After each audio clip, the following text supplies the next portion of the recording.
Hello, everyone. Welcome to today's session with Stephanie Sullivan from St. Joseph, Michigan. I'm so excited about the conversation we're about to have. Stephanie, thank you so much for being here today. Thank you so much for having me. And I'm a licensed marriage and family therapist in the state of Michigan. I'm also a relationship coach, or what I like to call a relationship empowerment coach for polyamorous individuals, relationships, etc. And I'm also an ongoing contributor to the Affirmative Couch, which is an online resource for people and therapists who are looking to learn more about polyamory, the LGBTQIA community, kink communities, to learn like affirmative practices and affirmative therapy practices. fantastic. I'm so glad you mentioned the Affirmative Couch. They are a fantastic resource. I've also done some content for them. So They're wonderful. definitely a training resource of epic proportions, I would say. I agree. Yes, I really love the fact that it's out there as a resource. Excellent, excellent. Well, I'm going to start you off with the question that I've been asking just about all of my experts on this conference. And that is, in your experience or in your client's experience, what do you think is the most potent, life-giving gift from this particular relationship style? Oh gosh, that's a good question. Thanks. I love how polyamory helps people like look inward and grow as people a lot and grow in their relationships a lot. I once heard someone on a podcast said that polyamory, one of the best things about polyamory is that it forces you to look inward, it forces you to grow and change. And also the worst thing about polyamory is that it forces you to look inward and it forces you to grow and change. And I think that's absolutely true. It's a really difficult thing, but I have seen people really like bloom from exploring polyamory and from getting into polyamorous relationships. I know that I've certainly experienced that as well. So I think that's definitely something. You definitely hit one of my favorite aspects of this adventure for sure. I think guys, it's one thing to be in an established, connected, intimate connection with one person. When you start going with two or more, things get more complicated more quickly, and it does require some more self-examination and some more taking responsibility for your needs and your communication. So Definitely. Yeah. could not agree more. So in our earlier phone call, you were talking about how bisexuality and polyamory overlap, and I just want to invite you to elaborate on that. Yeah. So first, I really like to define what bisexuality means to me, because I know it means different things to different people. And so I like to be able to make sure that we're using the same definition as we kind of go forward. So I really like the definition used by Robin Oakes. And the way that she says is bisexuality is the potential to be attracted to, romantically or sexually attracted to people of more than one sex or gender, not necessarily at the same time, not necessarily in the same way, and not necessarily to the same degree. And I really love that because I know that bisexuality sometimes has this connotation of being on the binary, like it's both men and women, right? It's only binary, but I don't necessarily agree with that definition, at least for my personal self. And so I really like the way that Robin Oakes puts that. So when we're thinking about the intersection of bisexuality and polyamory, I think that there's a lot of things. I think the bisexual community or bisexual individuals, research shows that they're more likely to be at least open to polyamory or interested in having a polyamorous relationship. And it's not necessarily because of wanting to specifically date people of more than one gender, but it is because a lot of times they're more used to having that multiplicity of desire. So there's an experience there that is about desiring more than one relationship or more than one type of relationship, even if it's a non-sexual relationship. And I think that there's a lot to be said in that realm. But yeah, so that's one way that it kind of comes up for a lot of people, I think. And people in the polyamorous community are more likely to actually identify as bisexual over time, or at least on the bisexual spectrum somewhere, as they have new experiences and new sexual experiences and more romantic experiences and connect with people differently. It kind of allows people to open up and expand their connections and the way they connect to people and the genders in which they connect with. So yeah. That was a chunky statement. I feel like I'm still kind of taking it in myself because one, I agree with you. That is a fantastic definition of bisexuality, which is a label that I apply to myself at times. And the notion that people are comfortable with a multiplicity of relationships, I think, is a really striking notion to sit with. Because, growing up in a monogamous paradigm, we're so completely immersed in this notion that there's this one true relationship path, and anything aside from that path is suspect. And so the idea of multiples is really a very directly contradictory place to stand. And I think it's hard to really realize just how broad that invitation is. Absolutely. Yeah, we live in a monosexist culture. And it's monosexist is that social structure that's operating all around us, right? That is under the assumption that everyone is or should be like monosexual, so they're attracted to only one sex or gender. And that's also within our mononormative culture, which is the exact same definition, except for it's about monogamy instead of sexual orientation. And so that intersection of the monosexism and the mononormativity, and how that affects bisexual polyamorous folks, they're kind of operating under both of those assumptions. Like, we're assumed to be gay, lesbian, or heterosexual, and we're assumed to be monogamous. And when people are not fitting in those boxes in the right way that our society would like us to be, it makes a lot of people uncomfortable, I think. Absolutely. So how would you suggest to someone who's bisexual getting into polyamory, or maybe they've been practicing it for a minute, what advice would you give them for finding ways to express their multiplicity? It's an excellent question. I think the first thing to do would be to do some research, reading and understanding, specifically polyamory, especially because it's not something that we're taught at all. I think bisexuality is starting to be a little bit more accepted, understood, etc. But polyamory isn't necessarily. And then it would be about kind of, I think one of the biggest things that we can do, like one of the biggest favors we can give ourselves, is kind of understanding, if you are bisexual and interested in polyamory or opening up your relationship, is kind of knowing, how has bi erasure impacted you, and how can, is that something that you do want to be able to express in your relationships? I think that's one of the reasons that people like to get into polyamorous or open relationships in general, because it really challenges that assumption. If you're walking down the street and you're holding your girlfriend's hand and your boyfriend's hand, there's like a clear sign that you are not part of monosexual identity. Could you unpack bi erasure a little bit and talk about what that is, and what people can look for to see if it's something that's impacted them? Yeah.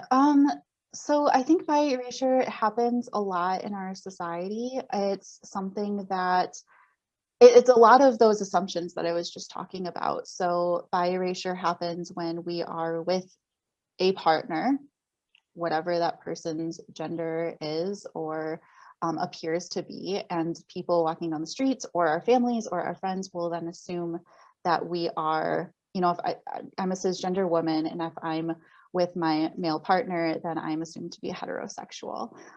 If I was with a female partner, then I would be assumed to be a lesbian. And so that's one way that bi erasure happens. It also happens even after people come out as bisexual and then they are in a relationship with someone. And then a lot of times people's friends, families, whoever will be like, oh, okay, well then you've chosen a side. You've chosen where you're at, right? And so it's kind of a constant coming out process, or a constant, it's kind of exhausting sometimes. It's a constant like, no, I'm not straight. I'm just happen to be with someone who identifies as male right now or whatever. Yeah, and that's reminding me too of the way that that shows up both in the straight world and the queer world. Because I've definitely picked up a different vibe when I walk into a queer event with my male spouse versus walking into a queer event with my girlfriend. Right. Because that assumption is like, oh, well, who's this straight person here? And it's like, no, hi. Yeah, exactly. And I think that's where it's kind of a unique bisexual experience or pansexual, or, you know, under that umbrella of not monosexual experience of people who are, you know, if you are a lesbian and you walk into a lesbian event, then like you're welcomed with open arms. But if you are bisexual and you walk in with your male partner, then maybe there's you're not quite as accepted by that queer community as you would have hoped. And I think that's a pretty unique bisexual experience. Yeah, there's definitely, like, I remember around the Indianapolis Pride event a few years ago, there was some debate about people really wanting to make sure that there were some spaces that were queer only, because our pride has, like many prides, become a fairly corporate, fairly everybody come on in kind of event. And there was a lot of energy behind this, like, oh, we want our space, that I totally understood. And I was also not surprised when a lot of bisexual and pansexual people or trans people that are now in hetero pairings saying, hey, how are you going to know? Right. Like, I get people getting confused about me all the time. Like, if I show up with an opposite sex partner, are you going to assume that we're tourists from the straight community? Are you going to let us in the door? Right. Yeah, exactly. I've definitely had that experience before. And I think then there's this added, like almost internalized biphobia sometimes that people experience as well, where like I almost feel guilty walking into a place like that because like, oh, well, because right now I do have my only partner is a man. And so then I feel guilty walking in, like, I don't belong. Maybe I'm not supposed to be here. Maybe I'm not queer enough for this space. Right. Right. And there's, I think a lot of people experience that. And so I think deconstructing that for ourselves and like doing some journaling about it, going to therapy about it, kind of deconstructing some of that internalized bias that we have even against ourselves can be really, really helpful as we kind of explore what we want in our relationships and what we want in our sexuality. Yeah, and I appreciate that we're talking about it. I know a couple of years ago, I was at a conference and one of the presentations was a research paper on bi erasure, and the title was "Bi Erasure is Real." And of course I went. And like, I didn't need to be told, but at the same time, it was incredibly wonderful to have someone sit there and have like quantified research that's like, no, here's how it happens, and here's the ways that it cuts against us. And more recently, I saw an article that was talking about how bisexual people struggle to get appropriate medical care, because they often don't disclose. They allow, especially if they're assumed to be straight, like you and I have both spoken to, they'll allow their medical provider to assume that they're straight. And then there's like a whole host of like STI considerations that their provider doesn't even know to bring up. And so the ways that we're hidden in public and not witnessed by others makes it harder for us to witness ourselves and then speak up in situations like a doctor's appointment where Mhm. you need to be clear about who you are and what your life looks like. Absolutely. And I think that goes back to the like being polyamorous as well. So many people are assumed to be monogamous, and it's difficult to speak up in a medical doctor's office to say like, hey, I have 3 partners, or I have 4 partners, or like I attended an orgy last month, or whatever. I Right. mean, it's so common for, in my experience, especially the medical community, but people in general, to be like shamed for that, or ridiculed, or be told like, oh, well, you're going to be safer if you have 1 partner, if you're monogamous, etc. When Yep. actually that's like not true at all.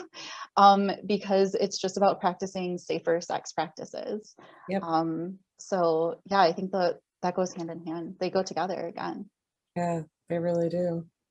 And I definitely had a medical provider here in Indy suggest that I should just be monogamous. Hmm. And I was like, and I'll just use condoms and get tested annually. Right, exactly. Well, just for safer sex things, that's what they were invented for. So Right. Yeah. And I think it is tricky because that discrimination is pervasive enough that finding medical providers, finding people to get assistance from that you can make mhm, an assumption of safety is really hard to do. it is.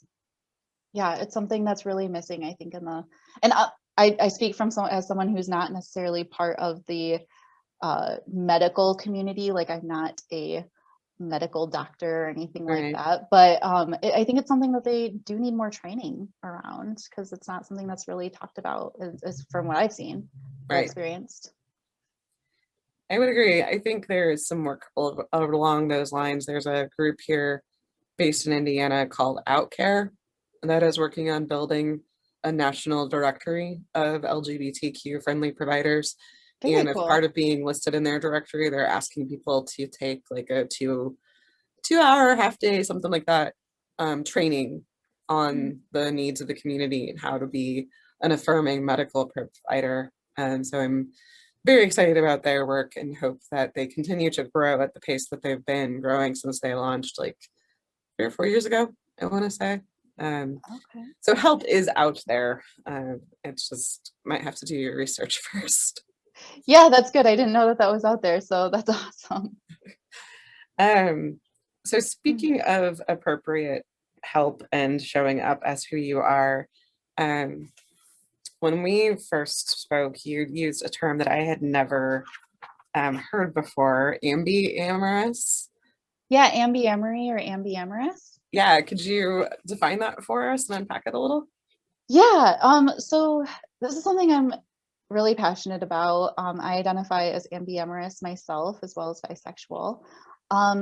But so for years, as far as I'm aware, there's been kind of a debate in the polyamorous community of whether polyamory is an identity, an orientation, or is it a lifestyle choice? Yeah. And um, I think there's good arguments for either side. I'm not going to say like which one's right or wrong or anything like that, but um, I think one thing that the debate has been missing has been the idea of a spectrum, right? Like with with sexual orientations, there are spectrums. There's gay or lesbian, and there's straight, and then there's bisexual, pansexual, omnisexual. There's a lot of different sexual orientations, kind of like in between, or even like not on the spectrum, like outside of the spectrum. Um, and the way that it's been presented not lately, but historically, is very binary. Like, you're either polyamorous or you're monogamous, and there's no in between. So ambiamory is that application of that in between. It's someone who can be happy in a monogamous relationship or can be happy in a polyamorous relationship. And it's kind of like the bisexual of polyamory and monogamy. Um, And so it's a relatively new term. As far as I know, I believe it was coined by Paige Turner in like 2016 or 2017 on poly.land. Mhm. I think that's the earliest time I've personally seen it. So it's a relatively new term, but I think it's a really important aspect of the conversation that a lot of people have been missing. How does that label help you? So for me, historically, I was very monogamous minded. I was very, I was 16 years old, like going to marry my high school sweetheart. And we obviously broke up. I went off to college and very much had monogamous relationships, Mm. kind of back to back. And after I started researching polyamory, I started getting interested in polyamory in graduate school. And after my monogamous partner that I was dating at that time and I broke up, I decided I wanted to be polyamorous. And I was polyamorous for 2 or 3 years. Mhm. Um, and I absolutely loved it. I was like, this is what I've been missing, etc. Um, but there was also, I mean, I also had really enjoyed being monogamous. I had really enjoyed monogamous aspects of my life too from when I was monogamous. And I kind of had this back and forth of like, well, I shouldn't feel this way because I'm polyamorous. Like there shouldn't be any part of me that's like wanting a monogamous relationship or, Mhm. I kind of felt like I was betraying the polyamorous community in some way. Mhm. So when I found the term, it was kind of like, oh, okay, I can be happy either way. And that's not wrong or bad. I'm not betraying one community or the other. It's just in different times of my life, I might benefit in different ways from a functionally monogamous relationship or a functionally polyamorous relationship. Mhm. That makes a lot of sense to me. So I've been following the is it an identity, is it an orientation, is it a choice conversation for a long time. Mhm. Um, because I was monogamously married for 4 years. We've been together for 7, I think, at the time that we opened. Mhm. Um, and it was a big shift. And I don't have like at this point, I think I would be very hard pressed to come up with circumstances under which I would be monogamous again. Mhm. Largely because I have enough stable partners. Like a lot of relationships would have to come to an end before that would Right. even be a possibility. And it's not something that I necessarily feel drawn to anymore. Mhm. And I still don't know if I would say that this is like an intrinsic part of who I am in an identity or orientation kind of sense. Mhm. Um, because I did enjoy my relationship when it was monogamous. I enjoy the relationship now that it's polyamorous. In a lot of ways, my marriage didn't functionally change all that much because we were pretty independent and pretty off doing our own things socially Mhm. before we opened. And now it's just like, oh, well, you're not just having coffee with people sometimes, you're doing other things. Right. Um, but the mentality wasn't really a huge shift for us. Um, Although I think for some monogamous couples that can be very different. Because I think there is also this form of monogamy that really hypes exclusivity. Mhm. Um, and so I think for people that like have heart palpitations of the idea of their partner having a business coffee with a member of the opposite sex, they might be in for a harder Yeah. adjustment. Um, but for us, it really was just like, oh, the range of what you can do changed. Right. But how our relationship operated didn't change a whole lot. Um, but I'm also thinking as you're talking about your comment about betraying the polyamory community, Mm. because from my training as a social worker, I'm very aware of how much um, some of the policing, the in-group, out-group policing, which we were also speaking to earlier with Mhm. bisexuality, um, like we have this peculiar vested interest in declaring who's in the box and who's outside of the box, kind of no matter what community you belong to. And in grad school, I was taught that that's a reaction to the overculture, the more monogamous, heteronormative culture. Mm-hmm. And so it's a protection mechanism, but it's also, I think, as you were talking, you were demonstrating that on an individual basis, it can also be a harmful practice. And for my part, it's part of why I struggle a lot with which labels do I want to apply to myself, because I have an allergic reaction to boxes, um, including boxes I might put myself in. Right. Um, so I don't know if you have anything to say to that. That's just where my mind went while you were talking. Yeah, I mean, I think that it's a really good point to bring up, because I think that I would be accused of, right, I have a heterosexual privilege right now. I have monogamous privilege right now.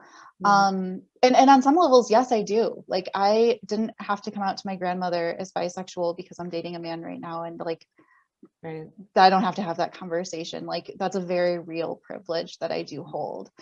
Um, on the other side, though, it kind of feels like shoving yourself back in the closet in some ways. Mhm. When I came out to my parents, oh gosh, when was it? I think it was October 2018 or 2019. I kind of just was like, hey, mom and dad, I'm bisexual and polyamorous, and just kind of like did it all at the same time. And they freaked out a little bit, but they took it better than I had thought they would. Um, and then it just became like, they didn't ask me anything about any relationships for a very long time. Mhm. And when I told them I was dating who's my current partner, and my mom asked, "Oh, are you monogamous or polyamorous?" And I said, at the time we were polyamorous, and then later on I was like, "Oh, we're monogamous now." And then she said, "Okay, good." And that's it. No identity conversations, nothing. Um, Mhm. so it was almost like, okay, well, you made the right choice. You have made your choice, and there you go. I don't have to like explore that at all with you or deconstruct that at all with you. Yeah. But I think she just didn't know how to have those conversations with me. But it does kind of feel like this part of your identity gets kind of like shoved down, and you can't Mhm. really explore it at all. Yeah, definitely. Definitely. Yeah, and for me, it's also it's complicated by the messiness of definitions. You know, like you Mhm, started off defining what bisexuality means for you, mhm, and you're able to cite someone else, which is awesome. Um, but realistically, a lot of these terms emerge very quickly, get defined and redefined very quickly, mhm. and so it's also, um, at least for me, very challenging to feel comfortable taking on a label when what people will assume is my Mhm. use of that label, um, feels like it might be out of sync with reality. Um, because there's just like I'm a therapist. I think about people on an incredibly individual level. I can go for days unpacking like all of the facets of someone's uniqueness. Mhm. And that's really the part of humanity that I adore. And so I'm kind of always in this like, okay, labels are great, but also not place Right. like constantly. Yeah, I really believe in the use of labels only to the point of if they're helpful for myself or my clients or whoever I'm talking to, right? Mhm. Like, if that label or that identity piece is really helpful for you, then absolutely, like, go for it. I like personally found that, for example, Ambiamory was a really good way of placing a label on my own experiences without feeling like I was polyamorous in a monogamous relationship. Felt very stifling to me. Hmm. Um, and just identifying as monogamous didn't feel true to who I am either. Like, that didn't feel oh, that didn't feel good at all. Um, and it's one of those things that, especially as for me, again, this is my personal identity of Ambiamory, but I feel like I was able to learn a lot from my former monogamous relationships and what I didn't want. And I was able to learn from polyamorous relationships what I didn't want and what I did want. And take a lot of those experiences, and especially the communication experiences, and now I've been able to like encapsulate all of that and bring it into my current relationship, which I think has led me to have like one of the most rewarding relationships that I currently have. And I don't think if I was just monogamous all that time, I wouldn't have had those experiences or been able to bring that into my current relationship. Yeah, that rings true for me as well. There's life lessons and personal growth that I've had over the past years that are definitely from polyamory, and I'm just like not sure how else I would have gotten here. Possibly parenting would have been in the mix, but oof, I'm kind of glad I don't have a small child that I'm responsible for Yeah. while I'm working on this stuff. So, um, but that also makes me wonder if you have any insight or advice to offer people who are contemplating a mono-poly pairing, where one member of the couple continues to consider themselves monogamous, and another member of the couple um, wants to be poly. Yeah, absolutely. That's probably one of the bigger presenting problems that I have in my therapy practice is trying to help people navigate those differences in those relationships. Because I think a monopoly relationship is one of the hardest types of relationships to navigate, because one person has very distinct wants and needs, the monogamous needs, and the other person has very opposite wants and needs. I kind of like to use the example of it's for a lot of people it ends up being a deal breaker, because it's kind of like the couple who one person was like, I really want children, and the other person is like, I really don't want children. And sometimes like even though you love each other, you have to break up. So, but with that being said, with Ambiamory and kind of thinking of polyamory and monogamy on more of a spectrum, I think that also opens up a little bit of some options too, because with that example I just used, there's no spectrum of like child rearing, like you're either a parent or you're not.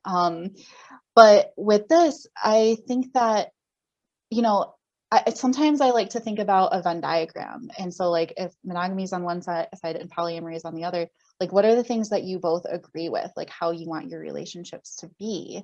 And, you know, the monogamous partner might be like, well, I really do love sitting at home and watching my own TV shows and while my partner's out with his friends. And I'm like, great, okay, well, that's something that you would also get with a polyamorous partner. And so really drawing on those strengths and then thinking about that as a spectrum, if you're not, you know, on the scale, if you're not monogamous versus polyamorous, if you're kind of thinking of it as a spectrum where you're kind of just both trying to get closer to the middle, it allows a lot more flexibility. And I think flexibility in monopoly relationships is probably one of the biggest things to kind of talk about and to bring up and try to figure out, you know, where is that flexibility and how can we be flexible around each other's wants and needs. In 2016, there was a YouGov study that came out where they actually did this, and they said, you know, it was kind of like the Kinsey scale. So they put people on a scale from 0 to 6, monogamous to polyamorous. 6 was polyamorous, 0 was monogamous, and I believe it was 51% of people under 30 said between a 1 and a 5. So they were on that like Ambiamory spectrum somewhere. They weren't fully monogamous or polyamorous. And I think that's a really important thing to note. I mean, that's one study. There's been very little out there. I think if you go to Google Scholar with Ambiamory, there's like 6 studies and 3 of them aren't related at all.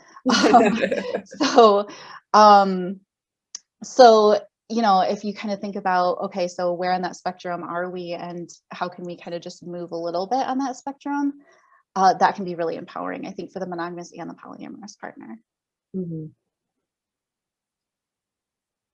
Yeah, I'm definitely a huge fan of spectrums. I apply spectrums to almost everything. I don't Hmm. think I know how to relate to the world without spectrums. Hmm. Um, and I think the advice you just gave also reminded me of something that I have found true for everybody pursuing open relationships. And I don't make global statements very often. um, but one of the things that I have found to be a real stabilizing factor, no matter how you got to the notion that you wanted to adventure into an open relationship, and whether you're doing that with a partner or on your own, I think everyone benefits from figuring out what's in it for me. Hmm. Like a really clear, like taking on this extra challenge of having these outside partners and living this more complicated life. What's my payoff for me? Right. And often when people are, because I also am the professional clinical editor for Non-Monogamy Help, a podcast and a column um, by Lola Phoenix. And um, what we find is that a lot of times people will write in asking for advice because they've met someone who's amazing in every possible way, except they're polyamorous and I'm not. And pretty much our response is always figure out some reason to be open and invested in polyamory besides I want to date this person. Right. Um, because there's just so many challenges that come with this relationship style that you need a more juicy anchor to come so that like when you've gotten triggered because your partner went out on a date and it felt like you were losing your mind for 3 hours because you couldn't figure out anything that actually soothed you, like Hmm. you need to have a why that's strong enough to keep you in the game. Absolutely. Absolutely. And I think that like I've definitely worked with clients around that, and I've definitely worked with even myself around that too. And I had to go back and look at the why for both monogamy and polyamory at different stages, Mhm. because there was, that why do I want monogamy or polyamory? And it can't just be for someone else, it has to be for you too. Yeah, yeah, and even if you're the monogamous person, like I hear you saying like figure out what's in it for you, Hmm. and maybe like the monogamous person in the relationship is super introverted and they're happy to be less guilty feeling for sitting at home and playing video games when their partner really wants to go out because now their partner has someone else to go out with. Right. Um, that's a Right. bit more robust. Um, Absolutely. and I think Absolutely. and I think too for a lot of monogamous people, examining polyamory is useful too. Is one of the things that I love from the relationship anarchists is this refocus on all relationships matter, Hmm. and so I think like a lot of monogamous people could benefit from reconsidering like how do you feel towards your spouse's best friend, and do you feel wronged in some way when your partner is out with the boys for drinks.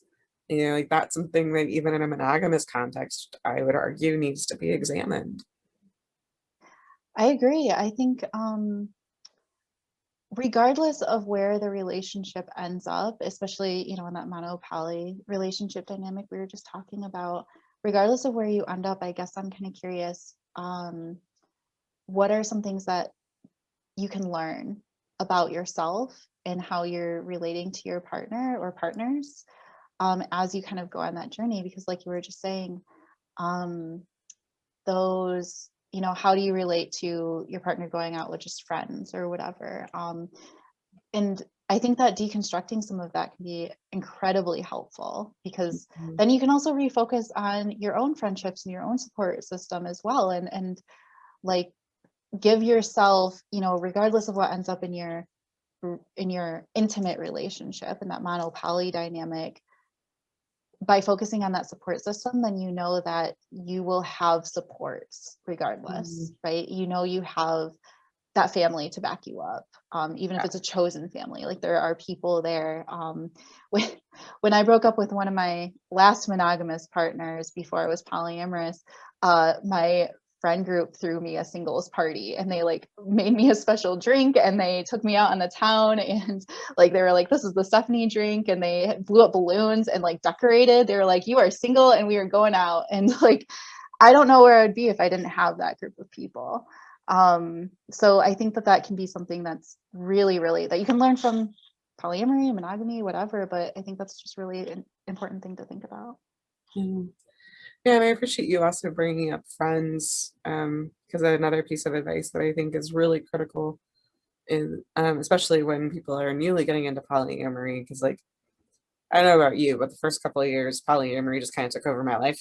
It was all I read about, all I thought about, all I dreamed about, Mm-hmm. and I was kind of in like new relationship energy with the relationship style, plus all of the new people I was dating. Oh And yeah.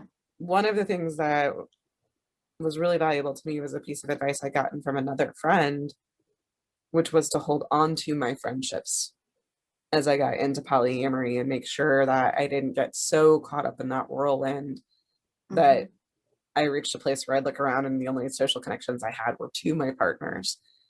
And that was very useful advice.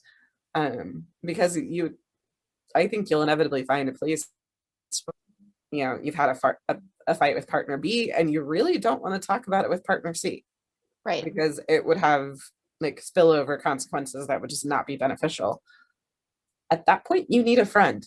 Mm-hmm. And that friend might be poly themselves or not, but as long as they're willing to listen and support you and not judge your choices, any friend can be that listening ear and help you process that fight. And it's often better to take that kind of conflict and get that support outside your poly family, simply because of the ways that fights can echo within Right. a poly network.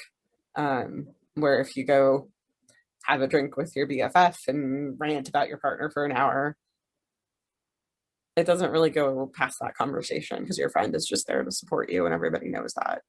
Right. Absolutely. Rather than kind of feeding into potential like competition or comparison dynamics or something like that. Yep. Yep. Yeah. Yeah. I mean, I think people can be capable of realizing that someone's venting and kind of taking everything with a grain of salt. Mm-hmm. But emotional daisy chaining is real. And you want to be careful about what you're revealing about your partner to other people in the polycule. Right. And I think that goes back to also just like consent, even in privacy in relationships and Mm, partners, because I think that's something really important. Like, does your partner want you sharing, some of those intimate details with another partner? Or do they not? I yeah, mean, I think that's a really important conversation to be having as well. I agree. I agree. Well, thank you very much for this very important conversation. I'm glad we had ample time to dive into talking about bisexuality and ambiamory and all of these less mono concepts of being human. So thank you very much for bringing that to the conference. I appreciate it. Well, thank you so much for having me. It was wonderful to be on. I'm glad we got to have this conversation too. Awesome. Well, thank you everyone for joining us, and stay tuned for upcoming workshops, and I will see you on the other side.